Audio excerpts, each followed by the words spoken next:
저 컴퓨터 엔지니어링 하셨으니까 그 우리가 되게 이제 미국 법원 판결에서 AI의 데이터 이용을 변형적인 이용이다 이렇게 표현을 하지 않습니까?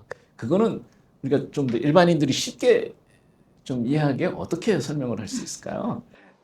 그러니까 변형적인 이용이라고 하는 게 이제 법적인 용어라서 제가 예. 잘 설명할 수 있을지는 잘 모르겠는데 원본에 있는 내용을 거의 그대로 이렇게 아웃풋에도 만들 수 있는 그런 것이면 변형적 이용이 일단 아니고 그 다음에 그 결과로 나온 것이 원본에 해당하는 저작물의 어떤 권리를 침해하는 이런 상황이 되면 이제 변형적 이용이라고 볼 수 없다 이렇게 이해하고 있는데요.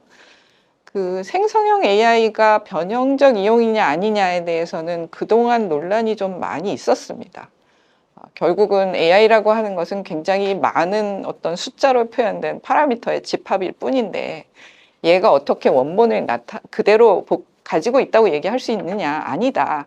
이런 아주 극단적인 입장에서부터 그래서 모든 AI는 다 변형적인 이용이다. 이렇게 주장하시는 분도 있고 그렇지 않다. 요새 생성형 AI가 하는 거 봐라.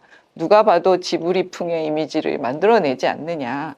이것은 변형적 이용이라고 볼 수 없다. 이런 입장까지 굉장히 스펙트럼이 넓은 것 같더라고요. 사실 지난달에 재미있는 논문이 하나 나왔어요. 스탠포드 대학에서 그 아카이브에 올린 논문인데요.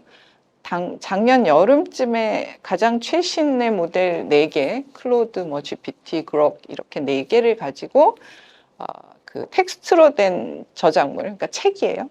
이것을 얼마나 재생산할 수 있는지 하는 실험을 해봤습니다. 그래서 제일브레이킹이라고 해서 이제 그 프롬프트를 잘 줘서 이렇게 여러 가지 그 막아놓은 것을 피해가는 방법을 사용하지 않고도 한 80% 가까이 재생산해낼 수 있는 것을 검증을 했고요. 그 다음에 어떤 모델들은 제일브레이킹을 해야만 이제 그 원본하고 거의 똑같은 걸 만들어내는데 클로드 소넷이었나는 제일브레이크가 되니까 책을 거의 95% 이상 재생산해내는 것이 실험적으로 증명이 됐고요. 가장 그 완강하게 저항한 것이 GPT 4.1이었는데요. 그 경우에는 한 4% 정도 재생을 했다 그래요. 근데 책의 4%면 이미 수천 단어입니다. 그러니까 우리가 일상적으로 얘기하는 그 표절의 수준을 훨씬 뛰어넘는 그런 수준인 것이죠. 그래서 이 라지 랭귀지 모델이 변형적 이용이냐라고 얘기하기 어렵다는 판단을 해야 맞지 않을까. 저는 그렇게 생각을 하게 됐습니다. 그러니까 또 하시는데 그렇게 생각하세요? 아니 연구를 해서 논문이 나왔고요. 이게 스탠포드 대학에서 연구를 한 다음에 이 결과를 해당하는 회사들에게 다 보내줬다 그래요. 그래서 3개월 동안 혹시 실험해보고 우리가 잘못한 게 있으면 얘기해라 그랬는데 아무 적이 없어서 논문을 이제 아카이브에 올린 거거든요. 그러니까 실험으로 검증이 되었기 때문에 이거는 그냥 팩트로 받아들여야 한다. 저는 그렇게 생각을 합니다. 제가 도움 말씀 좀 보충 말씀 드릴게요. 이용은 결과물이 나와야지 변형적이다 아니다를 볼 수가 있거든요. 근데 뭐 지금 몇 개 AI 모델을 가지고 이제 실험을 해서 결과물이 원본과 몇 프로 나왔다고 말씀을 하시는데 그게 가능성이라는 게 잠재적인 가능성. 근데 일반적으로는 그렇게 나오질 않거든요. 그 몇 개 판례에서 미국에서 이은 것이 일반적으로 그렇게 나오지 않으니까 이것이 변형적 이용에 해당한다라는 것이죠. 근데 가능성만 가지고 본다면은 말씀드렸다시피 학습과 결과물은 다른 거거든요. 학습은 여기서 일단 스캔을 뜹니다. 그리고 자기가 분석을 하죠. 근데 결과물이 동일한 것이 안 나오니까 이건 변형적 이용이 되는 것이죠. 논리는 간단합니다. 시장에 미치는 영향이 없지 않느냐. 다른 것이니까. 건건별로는 서로 다른 것이죠. 다만 극단적인 경우엔 그런 가능성이 나올 수 있다는 것이죠. 그래서 누누이 말씀드립니다만은 이것이 지금 딱 공정이용이다, 공정이용이 아니다 이렇게 얘기를 하기는 좀 곤란한 것 같아요. 그리고 내가 보상 모델을 몇 분이 말씀하시는 것 같은데 뭐 소송에서 뭐 3천만 달러? 3천 달러? 그리고 다 해서 뭐 2조? 그거는 소송이고 정작 라이선스 계약 체결하면 전체가 2조가 안 될 거예요. 그게 소송의 결과라는 것이지 적법하게 라이선스 계약을 체결한다면 그렇게 많이 요구하지도 않을 뿐더러 저작물은 대체제가 아주 많거든요. 아주 유일한 정보원이 아니기 때문에 그래서 충분히 아마도 지금은 아니라지만은 충분히 나중에는 보상 모델로 갈 가능성은 있지 않을까. 이미 여러 언론사에서 그런 어떤 라이선스 계약을 체결하고 있어서요. 그래서 그런 것을 지금 논의하기는 조금 시기상조인 것 같아요. 말씀하셨다시피 의료 데이터, 쇼핑 데이터, 판례 데이터 이거 쓰게끔 하는 것이 그리고 인력 양성하는 것이 더 중요한 문제지 지금 뭐 이거 얘기하는 것은 조금은 시기상조가 아닐까. 일단 냅두고 지켜보자라는 것이 바람직한 것 같아요. 그래서 이제 미국의 아까 말씀드린 안드레아 바츠 엔세로픽 사건에서도 윌리엄 얼서 판사는 어린애가 공부하는데 일일이 그걸 갖다가 저작권 허락을 받으라고 그러고 막 이건 봐서는 안 되고 이건 보면 안 돼. 내 거 뺏어와. 이렇게 할 수 있냐 이런 판결문에 그런 조항이 있던데 사실 그렇잖아요. 그러니까 우리 그 AI 하시니까 그 AI가 이제 텍스트를 학습하는 것은 또 영상을 학습하는 거는 그 영상물의 느낌이나 이런 걸 하는 건 아니잖아요. 어떤 알고리즘이나 웨이트나 뭐 이런 것들을 파악하는 그런 의미의 아닌가요? 어떻게? 예, 이제 학습과 그 추론을 나눠서 이제 잘 설명을 해주셨는데 학습 단계가 있고 이제 그 다음에 나오게 되는 이 웨이트들, 그 가중치들이 중간 단계에 있고 그다음에 그걸로 인해서 나오는 최종적인 어떤 아웃풋이 있는데 학습 단계에 대한 비유인 것 같아요. 그 어린아이에 대한 비유는. 근데 이제 거기서 나오는 아웃풋은 뭐 저도 잘 모르겠습니다. 이게 변형적 이용으로 볼 수 있는지 아닌지는 저도 잘 모르겠지만 충분히 뭐 가능성이 있다는 것도 저도 이제 익히 많이 들어서 알고 있고 사람들도 이제 많이 이해를 하고 있는 것 같습니다. 근데 그게 얼마나 뭐 자주 그렇게 발생을 하느냐 그거는 그렇게 막 자주 발생하진 않지만 그래서 저작물 관점에서는 막 저작물이 그 평소에 막 갑자기 막 튀어나온다든가 이런 경우는 거의 없다고 저는 봐도 될 것 같지만 물론 뭐 개인정보 같은 경우는 갑자기 튀어나오면 한 번만 나와도 좀 문제가 되긴 하죠. 그래서 그거는 좀 논외이지만 저작물 같은 경우는 조금 괜찮지 않나 이런. 네.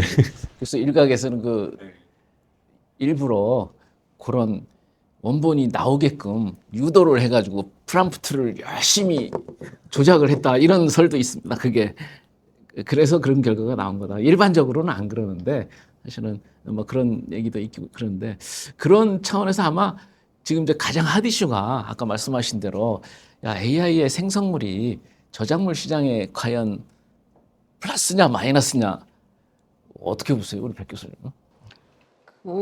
아까 말씀하셨지만 창작자들도 다 AI 씁니다. 그러니까는 저작물을 만드는 사람이라고 해서 AI를 안 쓰는 것도 아니고요. 그러니까 사실은 굉장히 복잡한 생태계 안에 이해관계가 아주 복잡하게 얽혀 있는 상황인데 이거를 그러면 처음부터 막을 거냐 아니면 좀 풀어놓고 뭔가 진행이 되면서 우리가 제도적으로 보완을 해나갈 거냐 이 두 가지 입장인데 여기 계신 분들은 대체로 아마 두 번째 입장이신 것 같아요.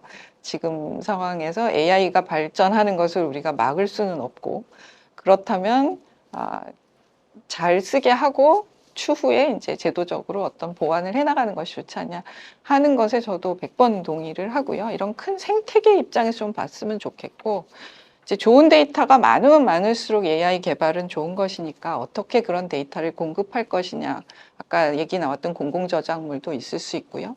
그다음에 최근에 또 논의되고 있는 것 중에 하나는 공익 데이터입니다.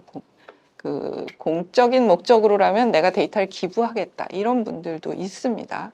특히 이제 공익을 위해서 만들어진 뭐 법인 같은 곳에서 어떤 이유로 해서 생산한 데이터가 있는데 이거는 좀 우리가 기탁하고 싶다. 이런 경우에 이제 그런 걸 잘 관리하는 것도 중요할 것 같고요. 그러니까 중소기업들은 그러니까 선 보상하게 되면 어렵지 않느냐 이렇게 말씀하셨는데 정부에서 이제 데이터 바우처 정책 같은 것도 많이 지원하려고 하고 있고 세액공제 같은 것도 생각하고 있습니다. 데이터를 다른 기업이 쓰게 해준다든지 뭐 이렇게 기부한다든지 할 때 세액공제를 해준 이런 방법도 있고 여러 가지 정책적인 지원이 있을 수 있을 것 같고요. 아까 뭐 의료 뭐 이런 얘기 하셔서 제가 이제 혼자 이건 완전히 개인적인 생각입니다만 제가 혼자 생각했던 것은 의료나 금융 쪽에 지금 마이데이터 사업이 있는데 잘 안 되고 있지 않습니까? 저작권의 마이데이터 사업을 좀 어떻게 활성화하게 해서 개인들도 쉽게 내 저작물을 시장에 내놓고 이제 그것들을 잘 모아서 하나의 큰 덩어리의 데이터로서 AI에 활용할 수 있게 해볼 수 있지는 않을까 이런 생각을 좀 해보고 있는 중입니다. 이건 완전히 그냥 제가 아이디어 차원에서 말씀드리는 그런 정도의 얘기고요. 어쨌거나 지금은 시장이 좀 더 만들어지게 빨리 이렇게 정부가 여러 가지 지원을 해서 그런 어떤 하나의 큰 생태계 안에서 이게 이루어지면 좋겠다 하는 것이고요. 또 한 가지 시도는 이제 최근에 저희가 방송사들과 만났습니다. 방송사들이 가지고 있는 이 컨텐츠를 이제 학습에 쓰게 하고 싶은데 학습에 쓰게 하고 우리가 뭘 받을 수 있냐 뭐 이런 얘기가 있었고 받는 게 꼭 돈이 아니고 예를 들어서 방송에 특화된 AI를 만들어줄 수는 없냐 이런 얘기도 있거든요. 그러니까 비즈니스 모델도 굉장히 다양할 수 있을 것 같고요. 좀 더 크게 생각하면 뭐 K 콘텐츠가 요새 굉장히 핫한 상황이니까 정부와 방송 콘텐츠를 잘 이렇게 해서 글로벌한 어떤 비즈니스를 만들어 볼 수도 있지 않을까 이런 생각도 합니다. 그래서 조금 더 크게 좀 생각을 하고 디테일한 건 좀 채워나가고 이랬으면 좋겠다 하는 바람을 가지고 있습니다. 예. 우리 주식수산 연구원의 문명섭 박사님 섭자는 불꽃 섭자 쓰세요? 아닙니다. 아니구나. 저는 문명을 밝히는 분인가 싶어서 문명섭이라고 해서 그렇게 바꿔도 되겠네요. 예. 그래서 그런 것 같아요. 그러니까 시장에 미치는 영향이라는 게 과연 AI 산출물이 기존 저작물을 시장을 대체할 것인가, 그죠? 아니면은 이 기존 대작물의 가치를 떨어뜨릴 것인가 그런 희석화의 문제가 있을 수 있고 뭐 또 다른 주장은 아니 오히려 우리가 이제 아까 말씀하신 대로 뭐 칼럼이라든가 비평일 이런 데서 저작물 인용할 때는 다 공정 이용이라고 보고 그 인용할 수 있게 하는 것들이 오히려 거기서 인용하면은 그 저작물 더 잘 보잖아요. 그리고 지금 AI가 새로운 플랫폼으로 다 오고 있지 않습니까? 그래서 아니 한때는 언론사들이 경쟁적으로 네이버에 컨텐츠 갖다 줬어요. 내 거 좀 올려달라고. 근데 이제 저는 그게 물론 이제 아직 AI 플랫폼이 정착이 안 돼서 그런지 근데 다 지금 이제 AI 플랫폼이잖아요. 뭐 검색을 할 때도 그렇고. 근데 우리 문명섭 박사 보시기에 시장의 영향은 어떻게 보세요? 그 AI 산출물이 과연 기존 원저작물에 미치는 시장의 영향은 어떤 게 있을까요? 저는 같이 상생해서 발전하지 않을까라고 생각되는 부분이 저도 개인적으로 이제 연구하면서 AI를 이용을 하는데 어떤 부분에서 내가 이제 구글에서 검색을 했을 때 찾았던 자료보다 더 정확하게 저를 이해하고 원하는 자료를 찾아줄 때도 있고 그 다음에 내가 고민하고 있는 부분에 대해서 같이 상담을 해주는 또 역할도 하면서 오히려 이제 더 질 좋은 보고서를 작성할 수 있게 도움을 주는 측면도 분명히 존재하고 있거든요. 그렇기 때문에 서로 상생해서 발전해 나갈 수 있는 그런 이제 측면이 있지 않나라고 이제 생각되는 부분이 있고 또 하나 이제 기술 발전 측면에서 과거에 이제 결국엔 기술을 가지지 못한 국가들은 규제로 돌아서는 그런 경향들이 많거든요. 우리나라 같은 경우에는 뭐 이제 구글이나 뭐 이제 메타에 대응해서 이제 뭐 네이버나 카카오가 이제 존재해서 그나마 저는 디지털 주권을 지켰다라고 이제 생각하는 측면이 있습니다. 그런데 그렇지 못한 국가들은 뭐 이제 외국 기업에 의해서 이제 조금 이제 종속되는 그런 측면이 있었고 그러다 보니까는 규제를 강하게 하고 또 그게 규제가 자국 기업들을 발전시키지 못하는 또 기술 장벽이 되는 그런 이제 악영향이 되지 않았나라고 이제 생각합니다. 예. 그래서 이슈가 되게 핫 이슈이면 틀림이 없는 게 미국의 저작권청을 장이 이제 그 AI와 저작권 이제 발표를 하지도 못하고 말을 안 듣고 도서관장도 잘렸어요. 그 하루 전에 잘렸어 저녁 때. 근데 그 다음에 이제 그 AI 프리 퍼블리케이션 버전이 나왔고 그 다음 날 이제 사라 팔메터 저작권 청장이 이제 해임을 됐는데 거기서 이제 AI와 저작권에 나오는 핵심은 그거 같아요. 그러니까 이 AI 훈련의 저작물을 이용하는 게 항상 합법적이지는 않다. 그리고 어떤 형태로든 시장에 영향을 미칠 수밖에 없다. 그리고 대안으로서 이제 집단 그 저작물 집중 관리 단체를 이용한다든가 아니면 뭐 자생적으로 그런 단체를 만들어서 그 보상을 받아라 뭐 그런 이제 대안을 내놓고 결국은 이제 그 대안은 이제 공개적으로 공식 보고서는 안 나와 있고요. 보고서는 이제 사전 버전만 나와 있는데 이제 마지막으로 야 그러면 우리나라 AI 3대 강국을 목표로 하고 있는데 그러면 AI의 연료인 우리 데이터는 어떻게 하는 게 좋을 것인지에 대해서 우리 뭐 한 말씀씩만 우리 시계 방향으로 우리 안 교수님부터 말씀해 주시면 어떨까 싶습니다. 뭐 저는 데이터 전문가는 아니니까 예. 우선은 뭐 지금 잠재적인 저작권 침해 가능성을 말씀을 하셨는데 기술적으로 통계적으로 결과가 근데 AI 서비스를 하는 회사들이 바보도 아니고 돈도 많고 조직도 많고 인력도 많은데 건건이 저작권을 침해하는 결과물을 내보내지는 않을 거예요. 우리가 의도하지 않는 이상. 그래서 저작권이 침해된다라고 하는 것은 가능성은 있을지언정 실제 결과는 그렇게 많지는 않을 거다. 아마 간혹 나올 거다. 이런 말씀을 드리고 싶고요. 오히려 더 두려워해야 될 것은 저작권 침해보다는 저작물 대체제가 나온다는 것을 창작자들이 더 두려워해야 되는 것이죠. 그래서 뭐 일론 머스크가 그 피지컬 AI 등장하면 이제 근로자들 보호를 해야 된다고 얘기를 하잖아요. 그런 취지에서 한번 우리가 고민을 해볼 필요가 있고요. 또 하나는 우리 오 교수님도 말씀하셨고 백 교수님도 말씀하셨는데 사실 양질의 데이터를 갖고 있어야만 양질의 AI 서비스가 출현을 할 수가 있겠죠. 근데 양질의 데이터는 많은 경우에 저작권으로 보호받던 개인정보로 보호를 받고 있어요. 어떤 그 형태로든. 근데 그걸 쓰려면 라이선스밖에 없습니다.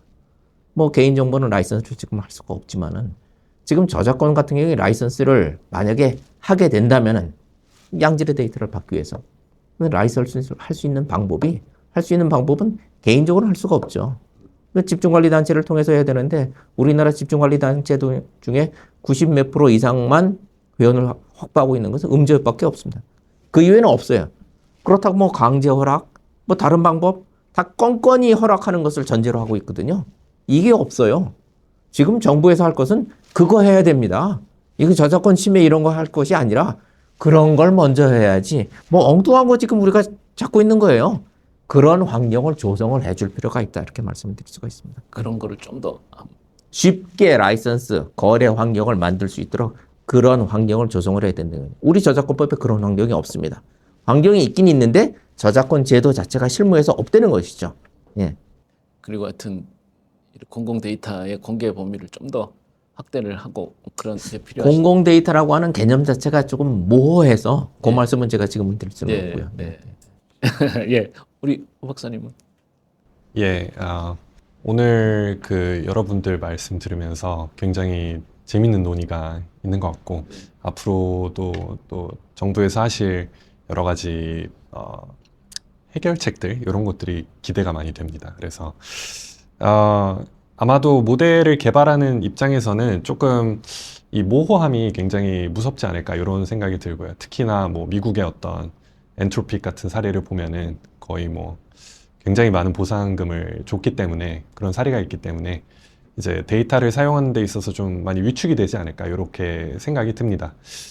그런데 이제 안 교수님께서도 말씀해 주셨듯이 이게 모델이 항상 막 엄청나게 적극적으로 이거를 침해를 하는 건가 하는 좀 의구심도 들기도 하고요. 그래서 그리고 이제 너무 이제 생태계 또 측면에서 봐야 되는 게 이제 당연히 저작물을 만드시는 이 작가분들도 많이 활용을 하시는 측면도 있고 해서 굉장히 복잡한 것 같고 그거를 종합적으로 잘 생각을 해서 이 AI 3대 강국으로 가는 그 길을 조금 더 도와주는 측면으로 많이 발전이 됐으면 좋겠다 이런 생각을 좀 가지고 있습니다. 네. 우리 문명섭 센터장님은 어떻게? 저는 이제 우리나라가 AI 기술 개발도 가야 되고, 그다음에 이제 한류로 유명한 이제 창작 생태계도 지켜야 되는 그 두 가지에서 어떤 길을 가는 게 정답인가라는 걸 이제 선택해야 되는 그런 위치에 있다라고 생각을 합니다. 그렇기 때문에 과거에 이제 그런 이제 사례들을 봤을 때도 어떤 이제 적절한 선택을 해서 우리가 이제 디지털 주권도 지켰고 한류 문화도 만들었고 그다음에 이제 전 세계적으로 이렇게 우리나라 이제 영향력을 발휘하고 있는 이런 시점에서 AI 기술 개발도 장려하고 그다음에 콘텐츠 문화 산업도 지키고 하는 그런 이제 선택을 잘 해야 되는 측면이 있고 그 선택하는 과정에서는 분명히 문제점들이 곳곳에 이제 도사리고 있는데 꼭 이건 저작권 문제니까 저작권 제도에서 해결을 해야 된다라는 걸 벗어나서 다른 분야 아까 사전에도 이제 얘기했던 것처럼 이제 특허풀의 이제 로열티 배분 방식 같은 그런 이제 산재권 제도에 있는 제도를 사용하는 것도 괜찮고 왜냐하면 과거에 이제 저작권 제도에서 OSP 면책 관련된 이제 규정이 도입돼서 잘 운영되니까는 이게 상표 제도에서도 같이 괜찮네 이용하면 좋겠다라고 해서 이제 도입하고 있고 하는 그런 과정이 있거든요. 그렇기 때문에 서로 칸막이 이제 벽을 세우지 말고 이쪽에서 잘 되고 있는 게 이쪽에서 적용될 수 있도록 고민하면은 좋은 해결책이 마련되지 않을까라고 생각됩니다. 그래서 저는 그러니까 이 혁신이 뭐 같은 맥락, 똑같은 맥락은 아니지만 혁신이 이제 정착하는데 되게 어려운 게 기득권과 갈등이잖아요. 그래서 뭐 항상 그랬죠. 뭐 자동차 나올 때도 마차 다닐 길을 왜 자동차가 다니냐고. 뭐 모든 그런 게 있었는데 사실 그런 선택이 중요한 것 같은데 우리 백원옥 교수님 말씀해 주시죠. 말씀하신 것처럼 이제 저작권자들이 그 자신들이 차지하고 있는 시장에서의 어떤 영역이 침해받을 것을 잘 알기 때문에 이제 학습부터 어떤 이렇게 딱 막고 우리 허락받고 써라 이런 입장을 가지고 있는 것이거든요. 그 입장도 뭐 이해가 안 되는 건 아닙니다. 근데 이제 막는다고 안 쓰냐 생각해 보시면 이미 빅테크들은 다 가져다 썼다. 이게 거의 명백하고요. 그러니까 오히려 국내 기업만 역차별받는 셈입니다. 해외 기업들은 다 갖다 이미 썼는데. 그래서 이제 이런 상황이라는 거를 좀 받아들이시고, 아까 이미 저는 여러 가지 말씀을 드렸는데, 다양한 방법으로 이제 쓸 수 있는 데이터는 최대한 많이 갖다 쓰는 방향으로 하고, 저작권의 문제는 이제 차차 이렇게 해결해 가는 것이 좋겠다라고 생각을 하고요. 그러면 어떻게 그런 거래를 활성화하게 할 거냐 이런 부분에서 뭐 굉장히 큰 좋은 답이 있지는 않습니다. 아주 짜잘한 것들을 굉장히 많이 해야 할 것 같아요. 일단은 뭐 데이터의 품질이나 가치를 평가하는 어떤 그런 제도도 마련이 되어야 할 것 같고요. 계약을 할 때 어떤 정도의 것들을 고려해야 하는지 이런 표준 계약서 같은 것도 필요할 것 같고요. 아까 말씀드렸지만 비즈니스 모델이 꼭 돈 받고 파는 게 아닌 거일 수도 있고요. 창작자들이 이걸 하는 대신 뭐 AI를 활용하는 뭐 시간을 얼마를 할당을 받는다든지 뭐 이런 것들도 있을 수 있고 굉장히 다양한 여러 가지 시도가 있을 것 같은데요. 그런 어떤 작은 일들을 이렇게 하나하나 열심히 개미처럼 쫓아다니면서 해야 되지 않을까 그런 시점이라고 생각을 합니다. 예. 그래서 제가 논란을 보면서 지리 정보, 디지털 지리 정보가 구글에 주느냐 마느냐고 계속 논란이 계속되고 있는데 사실 그 부분도 뭐 우리는 안보 문제를 제기를 하지만 그 이면에는 아마 우리의 그런 서브레이너티, 기득권 뭐 이런 게 들어가 있지 않을까 생각이 들고 사실 관광객으로 봐서는 건물에 들어가도 요새는 다 자기 위치가 표시가 되고 어디로 가야 되는지 다 알려주는데 그런 서비스에 제약이 되는 게 분명히 있는데 그래서 이런 그 긍정적인 측면, 부정적인 측면이 모든 게 양날의 칼이 아닌가. 그래서 하여튼 그런 부작용을 최소화하면서도 좀 더 진보적인 혁신하고 개혁하는 방향으로 우리가 가야 되지 않은가 그런 생각이 들고 특히 뭐 아까 우리 문명섭 센터장님 말씀하셨지만 지식이라는 게 공유해서 더 가치가 커지는 거고 오히려 공유할 때만이 가치가 있는 게 그게 저작물이지 않습니까? 그 남들이 봐야 거의 가치가 생기는 건데 그래서 AI라는 거를 너무 이렇게 좀 엔티 내지는 반감을 가질 게 아니라 이는 우리가 본격적으로 받아들이고 적극적으로 받아들여야 하는 새로운 기술이면 틀림이 없는 것 같으니까 우리도 하여튼 뭐 그런 방향으로 가야 되지 않을까. 그래서 차차 또 오늘 말씀 감사드리고요. 다음에 또 뵙도록 하겠습니다. 네, 감사합니다. 박수로 우리. 감사합니다.